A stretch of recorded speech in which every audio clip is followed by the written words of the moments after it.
అందరికీ నమస్కారం అండి. ఈసారి వీడియోలో అక్కినేని నాగేశ్వరరావు గారితో సినిమాలు తీసిన ఇంకో సంస్థ గురించి మాట్లాడుకుందామండి. అది లక్ష్మీ ఫిల్మ్స్ కంబైన్స్. అక్కినేని నాగేశ్వరరావు గారు ఆపరేషన్ చేసుకొచ్చిన తర్వాత సినిమాలు తీసిన వాళ్ళలో ఎక్కువ చిత్రాలు అక్కినేనితో నిర్మించిన సంస్థగా ఈ సంస్థని చెప్పుకోవచ్చు. ఎందుకంటే అంతకుముందు అక్కినేని నాగేశ్వరరావు గారితో వరుసగా సినిమాలు తీసిన Prasad art pictures, Jagapathi pictures వాళ్ళు కూడా ఈ సమయంలో అక్కినేని నాగేశ్వరరావు గారితో తక్కువ సినిమాలే చేశారు. జగపతి వాళ్ళు 5 సినిమాలు చేశారు 1977 నుంచి 85 వరకు. ప్రసాద్ ఆర్ట్ పిక్చర్స్ వాళ్ళు చూసుకుంటే 2 సినిమాలు తీశారండి. ఈ సంస్థ అధినేత్రి శ్రీమతి ఎన్ఆర్ అనురాధదేవి గారు. ఈమె శోభనాచల పిక్చర్స్, మిర్జాపురం రాజా గారు, నటీ నిర్మాత కృష్ణవేణి గారుల కుమార్తె. ఈమె సంస్థ స్థాపించి 1975, 76 నుంచి సినిమాలు తీశారు. 2000 వరకు సినిమాలు తీస్తూ ఉండేవాళ్ళు అనమాట.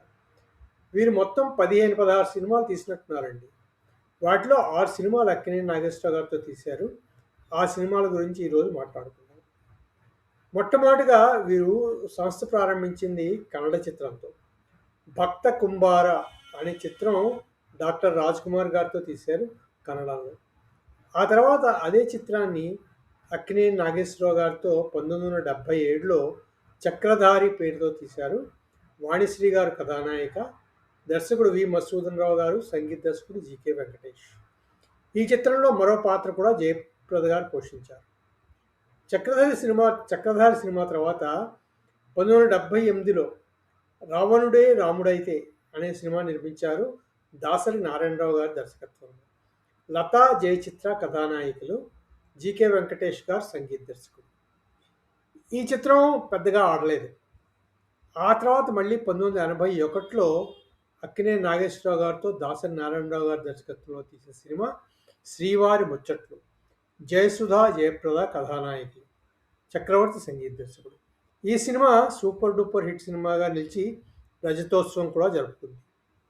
ఆ తర్వాత 1983లో రాముడు కాదు కృష్ణుడు అనే సినిమా తీశారు. జయసుధ, రాధిక కథానాయకులు, దాసరి నారాయణరావు గారు దర్శకుడు, చక్రవర్తి గారు సంగీత దర్శకుడు. ఈ సినిమా కూడా సూపర్ హిట్ చిత్రంగా నిలిచింది. 14 కేంద్రాల్లో సద్దినోత్సవం జరుపుకుంది. ఆ తర్వాత 1984లో అనుబంధం అనే సినిమా తీశారు. కోదండరామరెడ్డి గారు దర్శకుడు, సుజాత, రాధిక కథానాయకులు, చక్రవర్తి గారు సంగీత దర్శకుడు. ఈ సినిమా కూడా బాగా ఆడిందండి. ఇది కూడా సద్దినోత్సవ చిత్రంగా నిలిచింది. ఆ తర్వాత 1985లో ఇల్లాలే దేవత అనే సినిమా తాతినేని ప్రసాద్ దర్శకత్వంలో తీశారు. రాధిక, భానుప్రియ కథానాయకులు, చక్రవర్తి సంగీత దర్శకుడు. ఈ సినిమా ఫ్లాప్ సినిమాగా నిలిచిందండి. అవండి లక్ష్మీ ఫిల్మ్స్ కంబైన్స్ బ్యానర్లో వచ్చిన 6 సినిమాలు అక్కినేని నాగేశ్వరరావు గారితో. అందులో 3 సినిమాలకి దాసరి నారాయణరావు గారు దర్శకుడు, ఒక చిత్రం వి మధుసూదన్ రావు గారు, ఒకటి కోదండరామరెడ్డి, ఒకటి తాతినేని ప్రసాద్.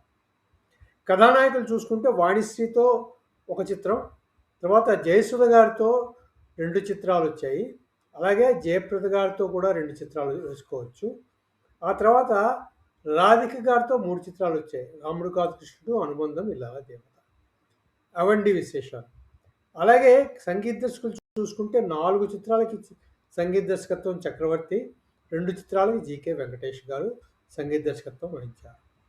అలా అక్కినేని నాగేశ్వరరావు గారితో 1977 నుంచి 1985 వరకు అధిక సినిమాలు తీసిన సంస్థగా లక్ష్మీ ఫిల్మ్స్ కంబైన్స్ వారి సంస్థను చెప్పుకోవచ్చు. జగపతి వారు చెప్పుకున్నాం కదా, 5 సినిమాలు తీశారు ఇదే సమయంలో అక్కినేని నాగేశ్వరరావు గారు. అవండి అక్కినేని నాగేశ్వరరావు గారు లక్ష్మీ ఫిల్మ్స్ కంబైన్స్ బ్యానర్లో నటించిన సినిమాలు, వాటి విశేషాలు. ఈ వీడియో మీకు నచ్చితే సబ్స్క్రైబ్ చేయండి, షేర్ చేయండి, లైక్ చేయండి. మళ్ళీ ఇంకో వీడియోలో మరిన్ని కొన్ని విశేషాలతో కలుసుకుందాము. అంతవరకు సెలవు. Thank you very much.